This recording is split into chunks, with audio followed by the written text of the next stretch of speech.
بسم اللہ الرحمن الرحیم اعوذ باللہ من الشیطان الرجیم بسم اللہ الرحمن الرحیم اللہم صلی علی محمد وآل محمد۔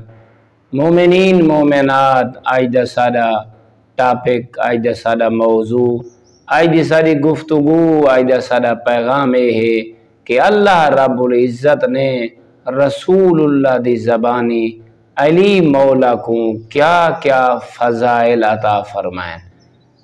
اس واسطے سعید ابن جبیر نقل فرمیندن جناب ابن عباس کو، اور جناب ابن عباس روایت اور نقل فرمیندن خود رسول خدا صلی اللہ علیہ وآلہ وسلم دے کولو تاں سارا مولا آقا رسول اعظم سید الرسل ارشاد فرمینن اپنے اصحاب کو مولا علی دے بارے غور طلبات فرمینن انا مدینۃ الجنت وعلی بابها، جی میں فرمایا ہے کہ میں علم دا شاعر ہاں تے علی میرا دروازہ ہے۔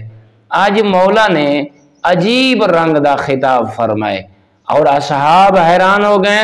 پیغمبر نے فرمایا انا مدینۃ الجنت وعلی بابها، میں پیغمبر جنت دا شاعر ہاں تے جنت دا دروازہ علی ہے۔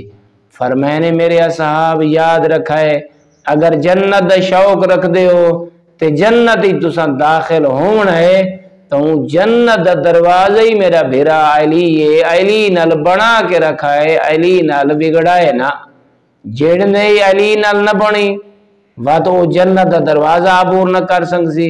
بدنال ارشاد فرمائنے مومنین مومنات، مسلمین مسلمات، فرمائنے فمن اراد الجنت فلیأتیہا من بابہا، فرمائنے جنت دے وچ داخل ہون دا جیں دا ارادہ ہے آمنا او کو دروازے تے پوسی تے دروازے چو گزر سی تا جنت شہری چاسی میں پیغمبر کو مل سی۔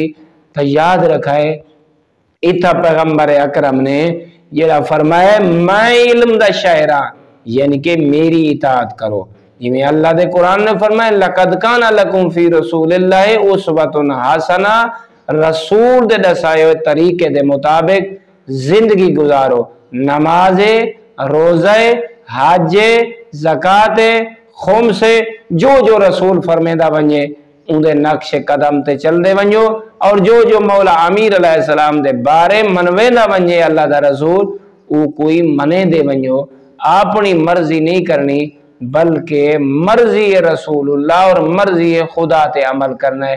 اللہ رب العزت ساکوں مولا امیر علیہ السلام دی زیادہ محبت نصیب فرماوے۔ مولا امیر علیہ السلام کو جی میں اساں اپنا رابر تے آقا تے امام تے حجت خدا مننا ہے، آپ نہیں مننا۔ اللہ دے رسول نے دسے جو اے علی معصوم ہے، حجت خدا ہے، میرے علم دا وارث ہے، میرا جانشین ہے۔ فمن اراد الجنت فلیأتها من بابها، اگر جنت دا پروگرام ہے تو دروازے کو من ونجو جو اے علی میرا جانشین ہے۔ اللہ رب العزت اساں ساریاں کو ہدایت نصیب فرماوے اور پیغمبر اکرم دی احادیث کو پڑھن دی بھی سعادت و سرفراز فرماوے۔ تمام مومنین مومنات، مسلمین مسلمات کو گزارش ہے کہ بندہ حقیر کو اور بندہ حقیر دے اہل و عیال کو اپنیاں دعائیں ضرور یاد فرمائے سو۔ والحمدللہ رب العالمین۔